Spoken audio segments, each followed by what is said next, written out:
एक बहुत बड़ा अधिकारी था, उसने अपनी लड़की का विवाह किया अपनी रिटायरमेंट से 6 महीने पहले।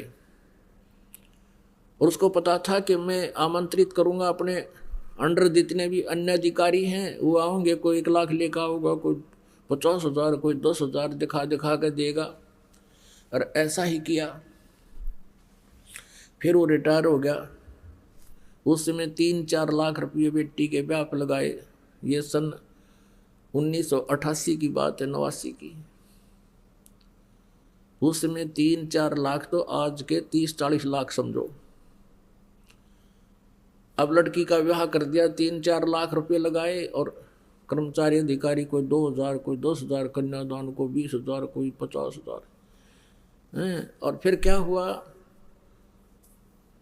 उस विवाह के 6 महीने के बाद उसको तलाक दे दिया उसके पति ने। अब उस झटके में उसने पता था ये तया 4 लाख में लड़की ब्याही है और दोबारा ब्याहूंगा तो 8 लाख लगेंगे, हार्ट अटैक होगा, मर गया। अरीब के बनेगा, अब गधा बनेगा वो।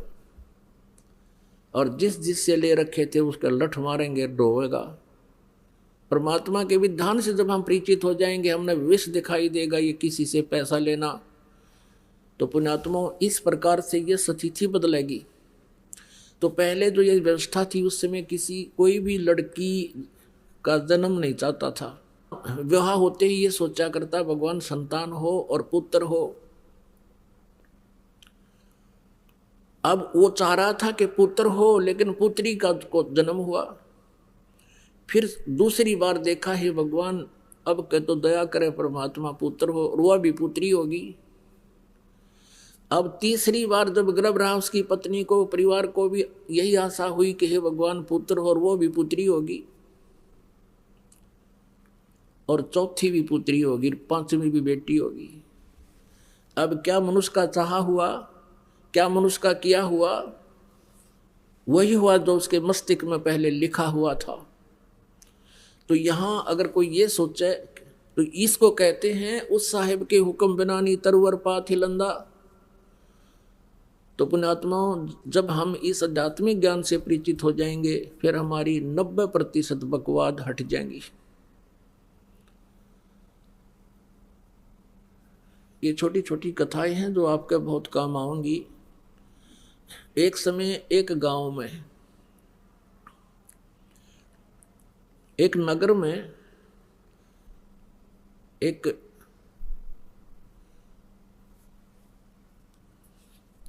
सेठ रहता था, और उसने अपने गुरुजी से जो ज्ञान प्राप्त किया था उससे ये पता लग गया था कि भाई अब ये व्यवसायिक जो लोग होते हैं ये इन्हें देखा करें कि अभी कहाँ मुझे लाभ होगा, इन मोक्ष से कोई लेना देना नहीं होता। तो उसने ये पता पूछ लिया अपने गुरुजी से जब सत्संग कर रहे थे। फिर बाद में पूछा कि गुरुजी यूँ कहते हैं कि जैसे इस जन्म में किसी ने किसी से पैसा ले लिया और वो नहीं दे सका, तो अगले जन्म में वो 1000 गुना करके वापस देना पड़ेगा। कहा बेटा ऐसा ही होता है। तो उस लाला जी ने क्या कराया, अपना बोर्ड लगा दिया दुकान के आगे कि अभी कर्ज ले जाओ, जिसने कर्जा चाहिए, किसी ने लोन चाहिए ले सकता है, लेकिन अगले जन्म में लूंगा, इस जन्म में लूँ कोई ना।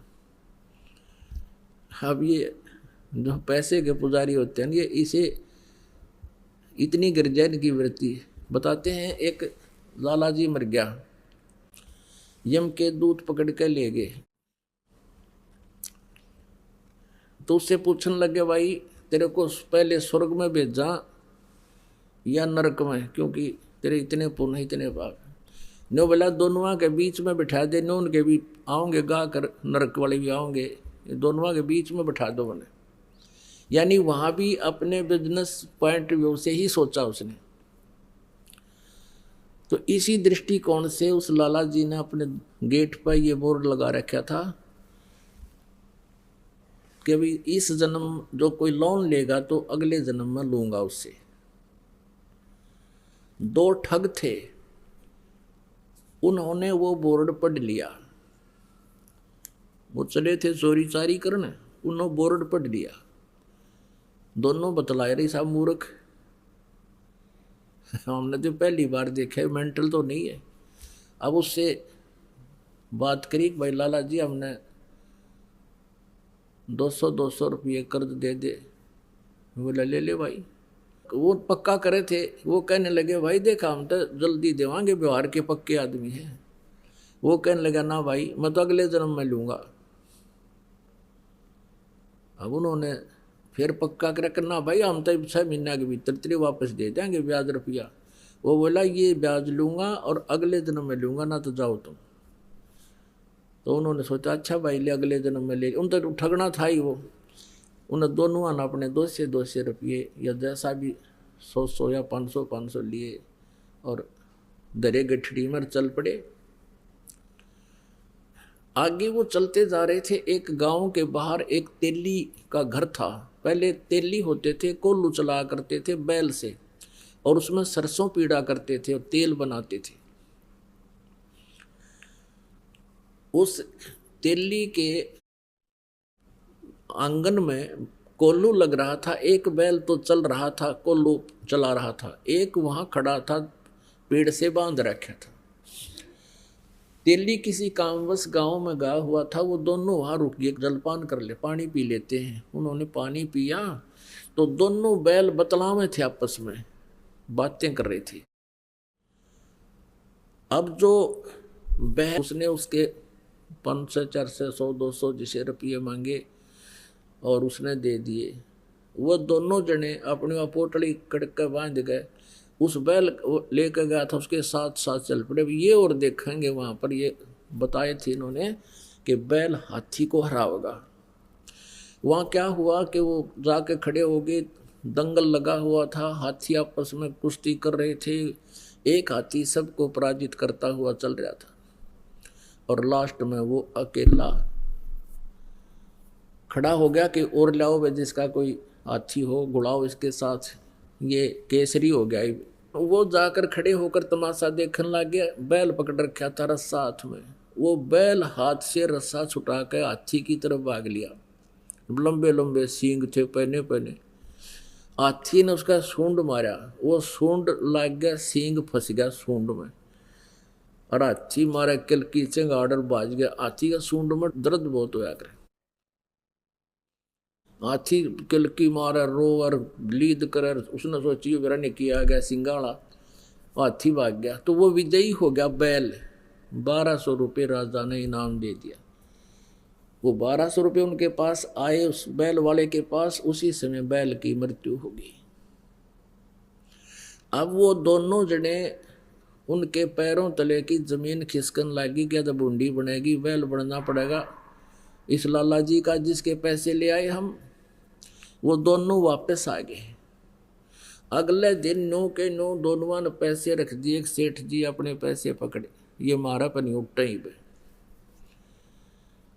लाला जी ने ठाकर बाहर गली में फेंक दिए। अकमार मेरे लेखा कितने ले जाओ, हम ना, मैं ना लूँ, अगले दिन में लूँगा। और वो ठाठा उल्टे धरे, उसके हाथ जोड़े, लाला जी माफ कर दे, अगले जा, मैं ना लूँ कती भी। वो बाहर फेंक गए। उन्हें सोची बड़ा साका होया भाई। अब वो उठा कर उसने, वैसे तो गिरे क्यों कर, क्योंकि देना पड़े, वो तो बहुत सुरक्षित रखने पड़े उनको, कदे को छीन भी ना ले जा, थारे थे बचाव रखे। तो उसने सोचा भाई साधु संतों के पास इसका कोई समाधान होता है। एक संत कहीं बैठा था, वहां पहुंच गए और कहने लगे महाराज जी हम एक कसूते संकट में फंस गए, कोई समाधान बताओ। सारी कहानी बता दी। अब वो संत बोला भाई एक काम करो, इसका कोई धर्म पुण्य में ला दो उस लाला जी के नाम पे। तुम यूं करो, एक धर्मशाला बनवा दो मेन रास्ते पे और एक कुआं बनवा दो और उस पर लिखवा दो लाला जी उस सेठ का नाम के उसके नाम की धर्मशाला। और तुम यूं करियो, उसमें किसी को रुकने मत देना और ना उस कुएं में पानी किसी को पीने देना। बोला जी फिर क्या होगा? फिर तुम मैं बताओगे क्या होगा, और जो मैं कहूँ इतना कर दो। अब वो उन्होंने सोचा भी महात्मा ने जो कहा है तो बात, फिर ये जाना आगे क्या होगा। उन्होंने एक मेन रास्ते पर जो स्टेशन से उतर कर गाँव को आता था, स्टेशन से उतर करके जो यात्री आते थे उस नगर के, स्टेशन 2-3 किलोमीटर की दूरी पर था नगर से, उसके बीच में बनवा दिया। उसके मतलब 2-2.5 किलोमीटर था तो 1.25 किलोमीटर दूरी पर बना दिया। और वो कुआं बना दिया, एक धर्मशाला बना दी, लिख दिया लाला जी का नाम जिस पर उन्होंने लोन लिया था, उधार ली थी। अब वहाँ यात्री आवे और पानी पीने या थोड़ी देर विश्राम करने के लिए धर्मशाला की तरफ जाऊं, वो दोनों लकड़े लठ लेकर, खबरदार दे यहाँ आगे होता है, चलो यहाँ से। तो वो कहने लगे भाई क्यों, तुमने धर्मशाला बनवा रखी, कुआं बनवा रखा, तो रुकने क्यों नहीं देते, जल क्यों नहीं पीने देते? हकीम लाला जी ने पूछ लो भाई, इसने मना कर रखा है कि यहाँ हम दोनों नौकर छोड़ रखे हैं और कह रखा है ना इसमें किसी को रुकने देना, ना इसमें पानी पीने देना किसी को। इमाम आदमी ने बोले बड़ा मूर्ख आदमी, इतना पैसा ला दिया और फिर किसी को यहाँ टिकने भी नहीं देते आयो, यो कैसा लाला जी हुआ, सब गाली देते जाओ। एक दिन उसका समधी आ गया, उसके लड़की ब्याह रखी थी, वो समधी भी आया, उसने देखा पढ़ा अको हो तो अपने ही रिश्तेदार का बनवाया हुआ है, और अच्छी मरोड़ी सी में पहुंचा, चला उधर को, वो दोनों लकड़े लठ ले गए, खबरदार जो इधर आया था। वो कहने लगा अरे क्या बात भाई, मैं इसका रिश्तेदार हूँ। ने बोला बाहर चल, तू किससे का रिश्तेदार हो? इसने ये कह रखा इस सेठ ने कि इस धर्मशाला में कोई रुक नहीं जा और इस कुएं से कोई पानी नहीं पी ले, हमारी ड्यूटी ला रखी। वो आया फिर अपने रिश्तेदार के घर आना ही था उसने, तो उसने उससे कहा रे तू बड़ा नकम्मा आदमी, क्यों तो इतना पैसा लगावा था, तने वहाँ कितने पैसे लगा रखे, धर्मशाला बनवा रखी, कुआं बनवा रखा, और वो 2 मस्टंडे छोड़ रखे, तन ना पानी पीने देते किसी ने और ना वहाँ रुकने देते, फिर क्यों इतना पैसा बर्बाद किया, तेरी बुद्धि खराब होगी क्या? अब उन्होंने सोचा भाई कौन सा, कहाँ धर्मशाला है, कौन सा कुआं है। वो काफी देर सोचता रहा, क्या बात है, क्या कह रहे हो आप, कह के मैं झूठ रहा हूँ, तेरा नाम लिख रखा और तेरे नाम से धर्मशाला बनवा रखी, कुछ लाला जी ने धर्मशाला बनवा रखी है, उसी ने ये कुआं बनवा रखा है, और वहाँ 2 खड़े हैं, वो लठली हैं, इन्हों किससे न्याण दें, लाला जी ने कह रखी है। उसने सोची देखूं तो कहाँ, वो उस दोनों जने आए, देखे तो वो खड़े सामने लठ रहे, वो जान गया कि ये तो भाई मेरी बेइज्जती करवा दी ने। तो कहने लगे भाई तुम क्यों कर पीछा छोड़ो मेरा। वो सेठ बोला, नो बोला हमारी वो कलम तार दे और कह दे मेरे आए हो लिए भाई ये 2 जोड़े हाथ, मैंने तुम्हारे अपने लोन ख़त्म कर दिया और मान लिया भाई तेरा, तुम्हारे सारे पैसे आ गए, मेरी बेइज्जती ना करो तुम। तो वो अपने गए और फिर मजदूरी करके अपना गुजारा किया, साधु संतों से उपदेश लिया, भक्ति की, कल्याण करवाया। तो पुण्यात्माओं ये सत्कर मान लेना, भले ही आपको एक दंत कथा लगे लेकिन ये आपके हृदय में उतर जानी चाहिए। आज क्या हालत है जीव की। तो इस प्रकार जब अध्यात्म ज्ञान हो जाएगा आपको, आप ये गलती नहीं कर सकते हैं। ये दास देख रहा है, पहले शराब पिया करते थे, ताश खेला करते थे, दुनिया ने लूटा करते थे, 2 के 20 बनाया करते थे, चाहे कोई दूध बेचा था या कोई दुकानदार था, और दूनी बिरान मट्टी हो रही थी उनकी। और आज वो प्राणी किसी का 10 रुपये आ जाते हैं ना, घर दे काम वापस। एक बहन बता रही थी कि मैंने एक लाला जी से कपड़ा लिया, उसने रेट बताया कम बत्ती करके, जो हमारा फाइनल रेट हुआ वो 200 रुपये का हुआ, और मैंने उसको 1000 का नोट दे दिया, उसने मेरे को 1250 रुपये वापस दे दिए, क्यों करके उसका धोखा लगा।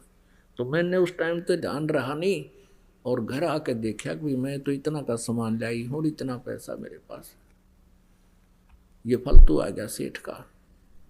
अगले दिन गई और उसके वापस पैसे दिए उसने, जितने भी वो फालतू थे। वो उसके मुंह का नहीं देखा। ए बेटी तू तो देवी उतर रही है, यहाँ तो ठा ले जा। वापस देने की बात दूर से, जब दाव लग जाता कि मैं और भी ठा ले जा लोग, और तू वापस देना आ गई, मेरा तो याद भी ना थे। तो पुण्यात्माओं, इस प्रकार फिर आप के पास किसी का एक नया पैसा भी हजम नहीं हो सकता। आत्मा नहीं मानना आपकी, क्योंकि इसको पता है फिर के दुर्गति होगी और कैसे पूरे करने पड़ेंगे। गधा बन के कुम्हार के घर पे ये प्राणी उसके पूरे करेगा, और फिर कितना कष्ट उसके ऊपर से गुजरेगा वही जाने। तो पुण्यात्माओं, परमात्मा कहते हैं अपनी महिमा बताने के लिए कि तुमने उस दरगाह का मैल नहीं देखा और धर्मराज के तिल तिल का लेखा।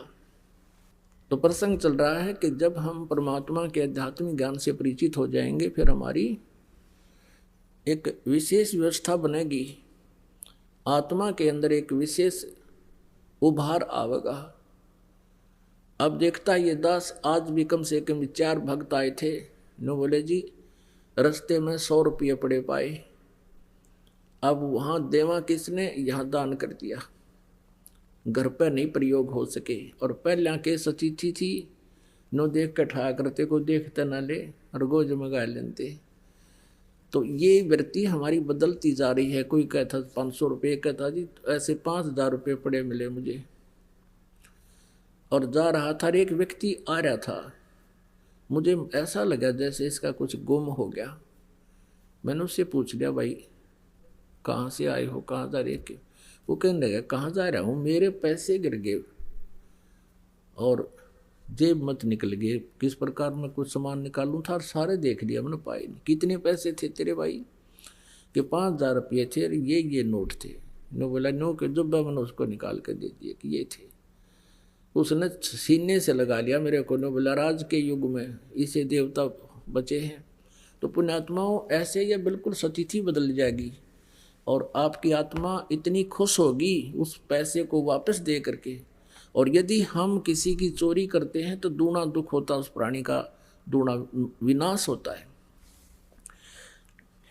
एक भक्त बहुत गरीब था, किसान था, और उसने परमेश्वर कबीर जी, क्योंकि वो परमात्मा रह कराते रहते हैं, कभी किसी साधु रूप में, किसी संत रूप में, या किसी वैसे एक जीवन वो पूरा एक जनसाधारण जैसा जी कर भी पूरा करते हैं। तो वो गरीब आदमी था। वो कहने लगा, महाराज जी बहुत ही स्थिति खराब है, परमात्मा का ज्ञान सुना। परमेश्वर ने कहा, बेटा नीत साबित रखिए, कमी नहीं रहेगी और ये भक्ति करता रहे। जितना तुझे चाहिएगा भगवान 21 देगा तुझे। अब क्या हुआ कि उसके एक बैल था, उससे गुजारा कर रहा था। एक चोर था, उस चोर ने क्या सोचा, वो चोरी करने के लिए निकला। उसने देखा एक गरीब व्यक्ति और गर्मी के दिनों में सो रहा है, उसके एक बैल बंधा है। उस एक बैल ने चुरा ले गया। अब चोर तो क्या है, जैसे 100 रुपये का बैल होगा, उस समय की बात, बहुत पुराने समय की है। तो किसी समय में ला लो इसको, तो एक उदाहरण है और सच्चाई है। तो उसने तो 10 रुपये का बिक गया, वो भी बेच दिया कि कहीं कोई पकड़ा ना जा तो, या 20 रुपये का, और बेच ब्याज खा पी कर फुर वो तो फिर उसाए हो गया। उसने कुछ दिन के बाद फिर ऐसे चोरी करता करता उसने सोची, चल उस जिसका बैल चुरा के लाया था वो शरीफ आदमी लग गया ना, को पुलिस रिपोर्ट करी उसने, उधर ही चलते हैं। वहां जाकर देखा उसने 1 वर्ष या 2-1.5 वर्ष के बाद क्या देखा कि उसके 2 बैल बंधे हुए हैं, बहुत अच्छी स्थिति के, और वो सो रहा है रात्रि के समय। उस चोर ने उसके दोनों चुरा लिए, दोनों बैल चुरा लिए और ले गया। उनको बेच ब्याच के और अपना कर दिए फुरफुरा। वो फिर नो के नो उसको फिर टोटा सताने लगा, वो फिर चला। वो इधर उधर घूमता घामता उसने सोचा एक बार फिर उधर देख लूँ, वो तो शरीफ आदमी है, कोई ऐसी प्रतिक्रिया भी नहीं कर रहा, ना कहता किसी खोजी को लेकर पीछे चलता है। उसने वहां जाकर देखा, क्या देखा कि उसके 4 बैल बंध रहे, 4 बैल नु खागड़ के से। अब उस चोर ने सोचा भाई मेरा तो नाश हो लिया और 3 बैल चुरा चुका मैं इसके, और इसके आज 4 बैल बंधे हुए हैं। भाई ये कौन सा जंतर मंत्र है इसके पास, इसने यो पूछूंगा मैं तो। और उसने वो वहीं सो रहा था किसान, उसको उठाया कि भाई उठना एक बार। वो किसान कहने लगा, सोया था ने बोला भाई मुझे मत छेड़, मुझे सोने दे, सारा दिन काम किया है, नींद अभी लेटा हूँ, सोने दे। वो कहने लगा भाई मैं चोर हूँ। वो चोर कहने लगा मैं चोर हूँ। ने बोला भाई चोर है ना, अपना काम कर दो, तू आया है, मुझे अपना सोने दे। अब वो कहने लगा रहा जो काम मैं करना चाहूँ था वो मेरे अतीब होता को ना, इसलिए तुझे जगाऊँ ना, मैं कितने जगाऊँ वो। अब मैं चोरी नहीं कर पा रहा हूँ, मैं ये पूछना चाहता हूँ कि ये कौन सा जंतर मंत्र है तेरे पास भाई। फिर उसने बताया भाई चाहे मारिए चाहे छोड़िए मुझे, चाहे सजा दिए दंड दिए, अब सच्ची बात बताऊंगा, तेरा पहला बैल भी मैं चुरा कर ले गया था, और मैंने तो वो पैसा मेरा न्यों गया बर्बादी में, और तेरे दूसरे 2 बैल भी मैं चुरा कर ले गया था। आज मैं जो का तू उसी स्थिति में हूं और तेरा ये 4 बैल बंध रहे हैं, इसलिए आज से मेरे पर चोरी ना होती भाई। अब मैं चोरी करने की स्थिति में नहीं रहा, मेरा हाथ कांपा है, सारा शरीर कांप रहा है कि ये देख तेरा तो नाश हो जाना चाहिए था, तेरे पास तो कुछ था ही नहीं, उस दिन तू बहुत गरीब था, आज तेरे मकान भी सुथरा बना लिया। तो वो बैठ गया, फिर ने बोला भाई जब तने यह जड़ी पूछ ली तभी बताऊंगा, बैठ जा तू। भाई अगर इस चोरी करने से कोई सेठ हो साहूकार बने तो कोई करके नहीं खावे, सब चोरी कर ले। तूने तो भाई घोर पाप इकट्ठा कर लिया। परमात्मा की भक्ति कर, मैं बताता हूँ मैं कैसे मुझे भगवान सहारा दे रहा है, मैंने गुरु बना रखा है, और तू चल, तुझे नाम दिलाऊंगा अपने गुरु जी से, और तो भी तेरी भी ऐसी मदद होगी। वो बोला भाई ठीक है, मुझे कुछ भी दिला, कुछ भी बराबर, पर मुझे यह जड़ी बता दे जो नूर सेठ होया करे। गुरु जी के पास ले गया, उसको बताया, फिर उसने अपनी सारी कहानी बताई कि महाराज जी मैं कति घना ढेर आदमी हूँ, नीच व्यक्ति हूँ, और मैंने इसके 3 बैल चुराए, आज मेरे पास एक भी नहीं, और पैसा भी खाने को नहीं, बालक भी भूखे बैठे हैं, और आपके चेले के ठाठ हो रहे हैं। मैं यो जंतर पूछण आया हूँ। परमात्मा बोले ले भाई यो जंतर तू भी ले ले, नाम ले, भक्ति कर, और बेटा तुम भी ऐसे सुखी हो जाएगा, पर आज के बाद चोरी ना करिए। नो कान पकड़ दिए, अगर नहीं गुरुदेव सपने में भी नहीं करूँगा, और भी करता होगा मेरे मित्रानों ने भी समझाऊंगा भाई यू का। और ठा गया, और उसने न्यो भी ना पता लागने दिया पड़ोसियाँ थे कि यू चोर था, मेरे बैल खरीद के चोरी करके ले गया था। तो पुणात्माओं परमात्मा पे विश्वास जब हो जाएगा आप पे, आपकी एकदम नेचर बदल जाएगा आपका। उसने मित्र समझ लिया उसको कि चोखा भगवान का नाम ले लिया, इसके बच्चों का कल्याण होगा, इसका होगा, मेरा क्या बिगाड़ दिया इसने, अपने कर्म फोड़ दिए। उसको घर पे लाया, फिर वापस न बोला रोटी खा और रुक रात ने, और कल ये बैल ले जा, तू एक और दूंगा तेरे को, और अपनी कमाई कर, और भाई अपने बच्चे पाल ले। अब वो एक बैल ले गया चोर, अब उसने अपनी गलती मान ली, प्रायश्चित कर लिया, अपनी लगा खेती करने। अब 2 साल के अंदर वो 4 बैलों के पैसे लेकर और वापस आया, जिसके वो चोरी करके ले गया था 3 बैल उसके, और एक वो उसने उधारा दिया था, 4 बैलों के पैसे लेकर उसके पास पहुंचा 2-3 वर्ष के बाद के ले भाई, ये तेरे बैल चुराए थे उनके पैसे, अरे का आपने मुझे उधारा दिया था इसके पैसे, आज मैं परमात्मा ने मेरे ऊपर मेहर बख्श दी और सब तरह से मैं सुखी हो गया। पहले भी आता रहता था, सत्संग सुनता रहता था, विचारधारा परमात्मा से सुनता रहता था। फिर उस दिन वो लेकर आ गया पैसे, पता लग गया कि ये इसका लोन मैं क्यों रखूँ अपने सिर पे।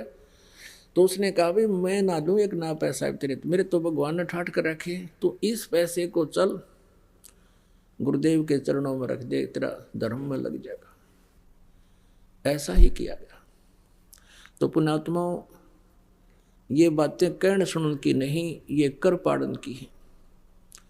ये सच्चाई है कि आप देखना इस परमात्मा के हाथ एक बार लग कर देखो सच्चे दिल से।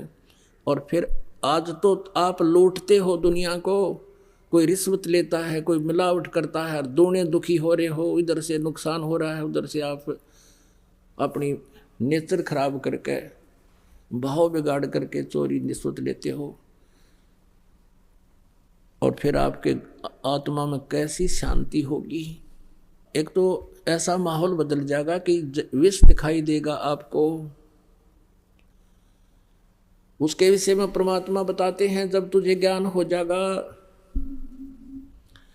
जैसे किरका जहर का रंग होरी हो, कहो कौन तिस खाव राम रंग होरी हो।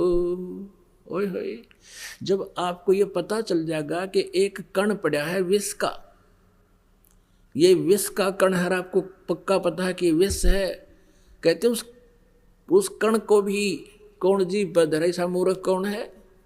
जैसे किरका जहर का रंग होरी हो, कहो कौन तिस खाव राम रंग होरी हो। कि फिर आपके घर में एक न्यारी खुशी होगी, आपकी आत्मा में न्यारी खुशी होगी। और ये एक दूसरे से लूटना, खसोटना, बुरी नजर रखना, बुरा कर्म करना, ये एक विष दिखाई देगा। फिर उस विष को जब आपको पता चल गया ये विष है, फिर खा के दिखाइए उसको। अब तो हम अनजान पड़े में ये जुल्म कर रहे हैं और फिर उसका दंड भी हम भोग रहे हैं। पुण्यात्माओं, सबसे पहले हमने परमात्मा को पहचानना होगा। और जो समर्थ परमेश्वर है वही हमें ये सुख दे सकता है। हमारे भाग्य से भी अलग, किस्मत में ना होगा तो भी आपको देगा। और आपने पहले इस परमात्मा की शरण में आने से पहले चाहे कितनी ही गलतियां कर दी हों, क्योंकि वो आपकी अनजानपने में की गई गलतियां हैं, अज्ञानता से की हुई गलतियां हैं और काल प्रेरणा से की हुई गलतियां हैं। वो परमात्मा खूब समझते हैं कि इस जीव के बस का नहीं, ये काल ने इसको इतना भ्रमित कर दिया कि ये कुछ भी कर सकता है। और फिर ये ऐसा विधान बना के छोड़ दिया कि जैसे कर्म करेगा वैसा ही फल मिलेगा। बुरे करेगा तो उसका अलग डिपॉजिट, शुभ करेगा तो उसका अलग डिपॉजिट। और इस लोक में शुभ करने के लिए तो बहुत प्रयत्न, अशुभ करने की जरूरत नहीं आप होंगे। जैसे पृथ्वी ऊपर पग जो धारे, करोड़ जीव एक दिन में मारे। जो चौका तुम दे वो नित्या, सत्य ब्राह्मण की है हत्या। अब जैसे डेली पोचा मारते हैं, या वैसे लीपते हैं, या वैसे सैर सपट्टा करते हैं, या कोई खेत में हल जोतता है, या मजदूर कस्सी से खोदता है, करोड़ों जीवों को मारकर श्याम को विश्राम करता है, इतने पाप इकट्ठा कर लेता है। और पुण्य एक भी नहीं हो सकता, क्योंकि शास्त्र विधि को त्याग कर जो मनमाना आचरण करते हैं उसको कोई लाभ नहीं होता, न उसको सुख होता है, न उसकी गति होती है, न उसके कोई कार्य में कोई सिद्धि प्राप्त होती है, कोई न उसको कोई सुख होता है। गीता जी अध्याय नंबर 16 के श्लोक 23 में स्पष्ट किया है कि शास्त्र विधि को त्याग कर जो मनमानी पूजाएं करते हैं। अब आज तक इस तत्व ज्ञान से आपको पता चलेगा कि आप क्या साधना करते थे, मनमाना आचरण करते थे, मनमानी पूजाएं करते थे जो आपको कुछ भी लाभ देने वाली नहीं थी। तो जो पूजा साधना आप करते थे वो तो यूजलेस, और जो भी दान आप करते थे बिना गुरु के, क्योंकि पूरे गुरु बिन बात नहीं बनती। इन नकली गुरुओं को, निकली मेहनतों से आपने उपदेश ले भी लिया, गुरु शिष्य बन भी गए, तो इनसे भी कोई लाभ नहीं होगा। तो उससे क्या होगा कि आपका पुण्य तो एक भी नहीं बने था, और पाप इतने बने दिन में गिनती नहीं हुए। तो आप जब तक पूर्ण परमेश्वर कबीर देव जी की शरण में इस दास के माध्यम से नहीं आओगे, नकली कबीर पंथियों से भी आपको कोई लाभ नहीं होगा। इस दास के अतिरिक्त सभी डुप्लीकेट पंथ हैं, ये कबीर पंथ में भी इनके पास सतनाम नहीं है, इनके पास सारनाम नहीं है, और सतनाम और सारनाम ही मोक्षदायक है और पाप नाशक है। वो केवल इस दास पर रजा बख्शी है परमेश्वर, ये सत्कर मान लेना, ये अभिमान नहीं, ये सच्चाई समझना। तो उसके अतिरिक्त जो भी आप साधना कर रहे थे वो तो यूजलेस थी, कोई पुण्य नहीं, और पाप आप पर बने थे, पापों का ढेर लगता चला जावा था, और आपके जो कुछ पिछले संस्कार पुण्य थे वो इस जीवन में समाप्त हो जाने थे। और फिर अगले जन्म में क्या होगा, वो पाप भोगने के लिए 84 लाख प्रकार के प्राणियों के जीवन में आप जी की बिरान माटी शुरू हो जाती है, दुर्गति शुरू हो जाती है। एक जीव का आप देख लो जीवन, क्योंकि अब तो आपका नशा हो रहा है, 2 टाइम पर टूक मिल जाए, अच्छी मोटरसाइकिल कार होगी, सामने गुटी ला लें, अब फिर पता नहीं क्या होगा आगे, इतनी सोचने की समय नहीं छोड़ रखा काल ने। लेकिन इस सत्संग में आने से आंखें खुल जाती हैं पुण्यात्मा की कि क्या कर रहा था और क्या करना चाहिए था। फिर ये इन प्राणियों को देखकर चिंतित होता है, भगवान यदि आज भगवान कबीर साहब की शरण न मिलती तो हम भी ऐसे ही भटक रहे होते, कहीं पशु बनते, कहीं पक्षी बनते। तो पुण्यात्मा परमात्मा के इस ज्ञान से जो पुण्यात्मा होती है उनको एक डर विशेष बनेगा, और भय बिना भक्ति बने नहीं। अब जैसे कई व्यक्ति कह देते हैं कि जो संतों ने वाणी बोली है, एक तो यथार्थ, एक भयानक, एक ऐसी एक वैसी। जैसे कोई कहता भी किसने देखा आगे क्या होगा, पशु बनेंगे या पक्षी बनेंगे, ये तो कहने की बातें हैं, ये तो डराने के लिए होती हैं। अपन आत्माओं को चोरी चोर करता है, उसको कोई बुद्धिमान जेंटलमैन बताता है कि भाई चोरी ना कर, चोरी नहीं करनी चाहिए, पुलिस पकड़ेगी, तेरा तुझे कुटेंगे, काला मुंह करेंगे, तेरी सजा होगी, ऐसा ये गलती ना करें। और वो न्यू सोचे कि ये तो डरावे हैं, डरान के मारे कह रहे हैं, कुछ नहीं होना। लेकिन जिस दिन वो पकड़ा जाएगा चोरी करता, उसका बक्कल भी उतरेगा और उसका काला मुंह भी करेंगे और जेल में भी ठोका जाएगा। वो सारे काम बनेंगे उसके साथ में। अपन आत्मा यदि वो व्यक्ति उस जेंटलमैन की, वो चोर जेंटलमैन व्यक्ति की बात को मान लेता और उस डर जाता उससे, तो उसका समाधान हो जाता। वो डर भी था और सच्चाई भी थी, और उससे ना डर कर उसने कितना काम बिगाड़ लिया। इसी प्रकार ये सच्चाई भी है और डर भी लगेगा, और भय बिना बात बना नहीं करती। और डर कब लगता है, जब हम ज्ञानवान हो जाएंगे। जैसे एक छोटा सा बालक, अबोध बच्चा सर्प को पकड़ लेता है। एक बहन बतावा थी कि मेरी लड़की का लड़का आंगन में खेल रहा था, पशुओं का आंगन था, पशु खेतों में चले गए थे और उसकी माँ उसको वहाँ छोड़कर पशुओं का गोबर बाहर डाल रही थी। एक सर्प आ गया, काला सर्प, और उसने जाके उसको अच्छी वस्तु जान के यूं पकड़ दिया। पकड़ते ही वो हाथ पर डस गया, उसने वो छोड़ दिया, वो खिसक गया। कुछ देर के बाद उसका हाथ सूजना शुरू हो गया, अब वो बच्चा बता नहीं सकता, उसकी माँ पूछे क्या लग गया। उस समय तो उसको कोई बच्चे को दर्द भी महसूस नहीं हुआ, थोड़ी थोड़ी सी वो बोलता था, ज़्यादा भाषा नहीं बोल पा रहा था। डॉक्टर के पास ले गए। डॉक्टर ने बताया कि इसके किसी विषैले जानवर ने काट रखे है। फिर बच्चे से पूछने लगे, बेटा कैसा था, क्या था, किसने डस दिया? वो कहने लगा, भैंस की पूंछ कैसा था, काला काला। अब उसको ये नहीं मालूम था ये सांप था। उसने वो सांप पकड़ दिया और उसने वो डस दिया, तो मुश्किल से जान बची उस बालक की।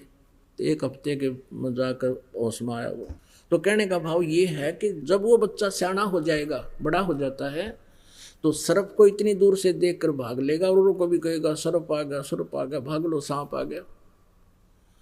तो पुण्यात्मा, इसी प्रकार आप जीव अबोध बालक हो, जो गलतियों पर गलती कर रहे हो, इसका बहुत दुष्परिणाम भोगना पड़ेगा। और आपको इस तत्व ज्ञान से ये ज्ञान हो जाएगा, आपकी बुद्धि इतनी उठ जाएगी, आपको विष दिखाई देगा, वो सर्प दिखाई देगा जो कर्म आज कोई कर रहा है, चोरी, जारी, रिश्वत का या दहेज आदि ले करके अपने कर्म बिगाड़े हैं। ये नहीं होगा, फिर आपसे हो ही नहीं सकता, और इसकी आवश्यकता कतई नहीं। हम कितना दूसरे के धन को लेकर सुखी हो सकते हैं? अपना इतिहास पढ़ लिया, सुन ली कथा, ये सच्चाई है, सत्कर मान लेना। तो पुण्यात्माओं, इस तत्व ज्ञान से आपकी पूर्ण रूप से आत्मा निर्मल हो जाएगी, और फिर इस निर्मल बुद्धि आत्मा के अंदर ये सतनाम रूपी बीज आप में बहुत अच्छी तरह फल फूलेगा। भगवान की भक्ति शक्ति आपको इतना सुख देने लग जाएगी, आप सोच भी नहीं सकते कि सचमुच भगवान ऐसा अब भी कर रहा है। पिछले उदाहरण सुना करते थे हम कि भगवान ऐसा दे दिया, उसको ऐसा कर दिया। आपको वर्तमान में दिखा देंगे, रोज कथा सुनाया करोगे अपने मित्रों को कि आज मेरा इतना ऐसा हो गया, ऐसा सुख हो गया। ये वो परमात्मा है, परमपिता परमात्मा कबीर परमेश्वर जी हम सभी के जनक हैं, कुल के मालिक हैं। हम सभी आत्माओं के एकमात्र वो हितैषी हैं, और इसीलिए वो अपने सतलोक को छोड़कर, इसे सुंदर इतने अच्छे लोक को छोड़कर यहाँ आते हैं, गंदे लोक में कुछ समय रहते हैं, और उस समय हम काल प्रेरणा से उनके साथ कितना दुर्व्यवहार करते हैं। पुण्यात्माओं, एक जब परमेश्वर यहाँ आए हुए थे, एक रामानंद नाम के महर्षि थे, ब्राह्मण, और उनका बहुत बोलबाला था। उन्होंने 1400 ऋषि शिष्य बना रखे थे, और वो उनका प्रचार किया करते थे। महर्षि रामानंद जी द्वारा निकाले निष्कर्ष, कंक्लूजन, जो उन्होंने वेदों, गीता और पुराणों को पढ़ा था, उसके आधार से वो अन्य जनता को शिक्षा दिया करते थे।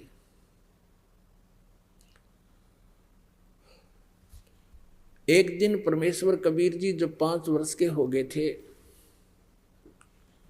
उन्होंने एक उस ऋषि को, विवेकानंद नाम था उसका, जो रामानंद जी के शिष्य थे, उसका सत्संग सुना। वो वैष्णु साधु थे, विष्णु जी की महिमा सुनाते थे, विष्णु जी को सर्वेश्वर बताया करते थे, श्री कृष्ण जी को परम शक्ति बताते थे। परमात्मा ने प्रसन्न किया उस विवेकानंद से कि महर्षि जी, मैं आपसे एक प्रश्न करना चाहता हूँ। आप जी कह रहे हो कि भगवान विष्णु जी का कहीं जन्म नहीं हुआ, ये सर्वेश्वर हैं, महेश्वर हैं, मृत्युंजय हैं, कालज्ञ हैं, इनके कोई माता पिता नहीं। परमेश्वर ने कहा कि मैंने शिव पुराण में कथा सुनी थी, एक ब्राह्मण तय रुद्र संहिता के अंदर स्पष्ट लिखा हुआ है, 5वें, 6ठे, 7वें, 8वें अध्याय में, कि सदा शिव रूपी काल रूपी ब्रह्म से और दुर्गा इस शक्ति से, दोनों के संयोग से विष्णु की उत्पत्ति हुई, और ब्रह्मा जी की उत्पत्ति हुई, और शिव की उत्पत्ति हुई। और देवी भागवत में लिखा है, ब्रह्मा विष्णु जी स्वयं कहते हैं कि हमारा तो जन्म और मृत्यु होता है, हम अविनाशी नहीं हैं। अब उसके पास वो रखी हुई थी पुस्तकें, उसने उठाकर देखी विवेकानंद ने, अब परमात्मा के दिए ज्ञान से उसको कुछ पढ़ने को मिला कि सचमुच इसमें कुछ लिखा तो है कि विष्णु जी का जन्म हुआ, ब्रह्मा जी का जन्म भी इन्हीं से हुआ। लेकिन पुण्यात्माओं, जब तक परमात्मा की कृपा नहीं होती यह बात आंखों देखकर भी विश्वास नहीं होता। क्योंकि विवेकानंद और हम सभी ने पहले कुछ भी नहीं सुन रखा था, अपने सदग्रंथों का कोई ज्ञान नहीं था, और लोक वेद इतना सुन रखा होता है कि आंखों देखकर भी सदग्रंथों को विश्वास नहीं करते। इसमें जो लिखा है यह सच्चाई है, हम उस लोक वेद पर दृढ़ रहते हैं। ऐसी स्थिति विवेकानंद की होगी, आंखों देखकर भी नहीं माना। दूसरा कारण ये था, उसको पता था कि संस्कृत मेरे सिवा यहाँ कोई नहीं जानता जितने श्रोता हैं। कह दिया कि झूठा है, ये झूठ बोलता है, ऐसा कुछ नहीं है। और परमात्मा कबीर जी 5 वर्ष के थे, तिलक लगा रखा था जैसे वैष्णव साधु लगाया करते हैं। विवेकानंद जी ने पूछा कि तू कौन है, क्या तूने कहीं दीक्षा ले रखी है? तो परमेश्वर कबीर जी के बोलने से पहले ही श्रोता कहने लगे ये तो उस नीरू धाणक का बेटा है, दुल्हाई का बेटा है, इसका कबीर नाम है, इसकी तो आदत खराब है, ये किसी भी ऋषि महर्षि के पास जाकर उठपटांग बातें करता है, सबको ऐसे ही पूछता रहता है। एक आध श्रोता ही ऐसे बोलने लगा। तो विवेकानंद ने पूछा कि तू इतनी गहरी बातें सदग्रंथों की बोल रहा है, क्या तूने कहीं दीक्षा ले रखी है? कबीर परमेश्वर ने कहा कि हाँ, मैंने गुरु बना रखा है। उस विवेकानंद जी ने पूछा कि तूने कौन गुरु बना रखा है? कि जो आपने बना रखा वो मैंने बना रखा है।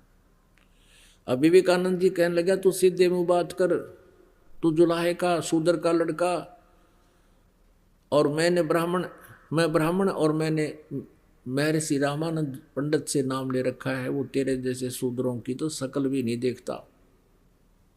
तू झूठ बोलता है, कपटी है। देखो रे लोगों, ये क्या बकवास कर रहा है, मेरे गुरुजी की बेइज्जती करता है, शूद्र होकर के मेरे स्वामी जी से इसने नाम ले रखा है। कल देखना इसकी वहाँ श्यामत आएगी, तुम सभी आना और गुरुजी के सामने हैं इसको लाएंगे, बुलाएंगे, और तुम देखना ये कितना झूठा है, इसने कोई नाम नहीं ले रखा। पुण्यात्माओं, अगले दिन 10 मस्टंडे पकड़ के ले गए कबीर परमेश्वर को, बालक को, 5 वर्ष के बच्चे को रामानंद जी के सामने जाके खड़ा कर दिया। रामानंद जी झोंपड़ी के अंदर अपनी कुटिया के अंदर बैठे थे, सामने पर्दा लगा लिया था। विशेषकर उस दिन गेट के ऊपर के आज जुलाहा कबीर को ला जाएगा और मैं दिखाऊंगा इनको, मैंने इसको कोई उपदेश नहीं दे रखा। ऐसा ही हुआ। पर्दे के अंदर से पूछा स्वामी जी ने कि तू कौन जात है तेरी और किस पंथ से यानी संबंधित है, तेरा कौन सा पंथ है? अब देखो पुण्यात्मा, परमात्मा सामने खड़े हैं, एक 2 कौड़ी का जीव रामानंद अंदर से कैसे भगवान के साथ दुर्व्यवहार करता है और बाद में कैसे स्वीकार करता है। हमारी सबकी ऐसे बुद्धि जो है ना भ्रमित है, काल ने हमारा नशा कर रखा, मंडी पाक रहे हैं, और किसी का कोई ब्योत नहीं। धरती तोलते फिरते हैं, 1 मिनट में अदरंग मार जा, पड़ा पड़ा मुंह बावे, माए मक्खी निकले और बड़े मुंह में के हाथ भी ना उठे जीव का, और पता नहीं 1 मिनट में के कुकर्म करने तैयार हो जाए। तो ये अभिमान जीव का सबसे बड़ा शत्रु है।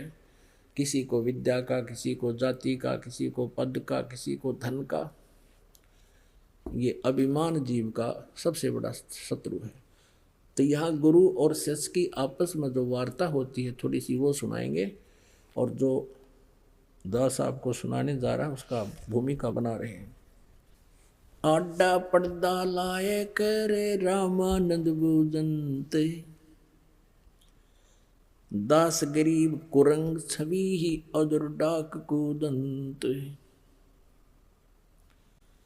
कौन जात कुल पंथ है, कौन तुम्हारा नाम है, दास गरीब आधीन गति वो बोलत है बलि जाऊं में। जात हमारी जगत गुरु परमेश्वर है पंथ, दास गरीब लिखत पढ़े मेरा नाम निरंजन कंत। अब यहाँ पर आदरणीय गरीबदास साहिब जी परम पूज्य परमेश्वर कबीर जी की महिमा आंखों देखी अपने उनके द्वारा प्राप्त उस तत्व ज्ञान से में ही लिख रहे हैं, उन परमेश्वर के द्वारा प्राप्त उस दिव्य दृष्टि से देख कर लिख रहे हैं। जैसे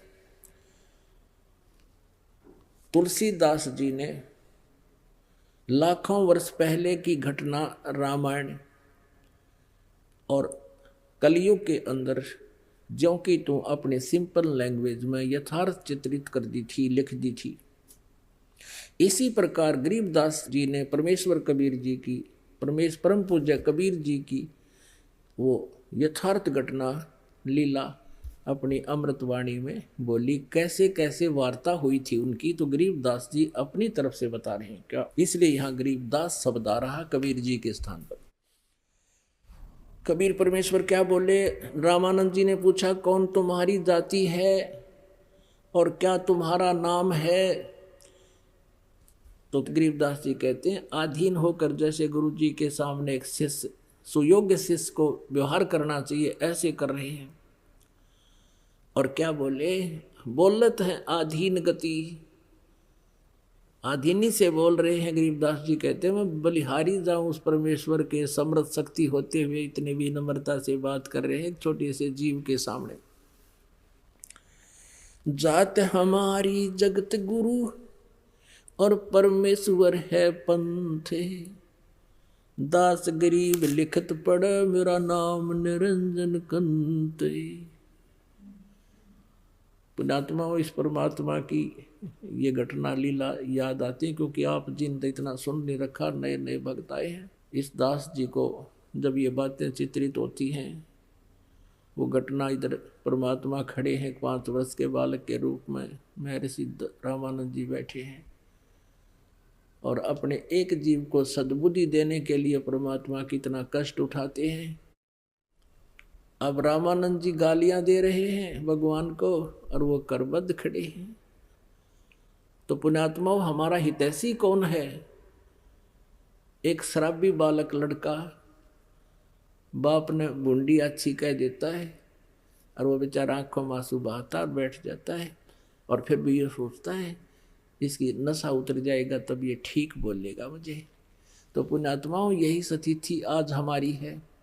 कबीर साहब कहते हैं कबीर ये माया अटपटी सब गट आन अड़ी, और किस किस न समझाऊं या कुएं भांग पड़ी।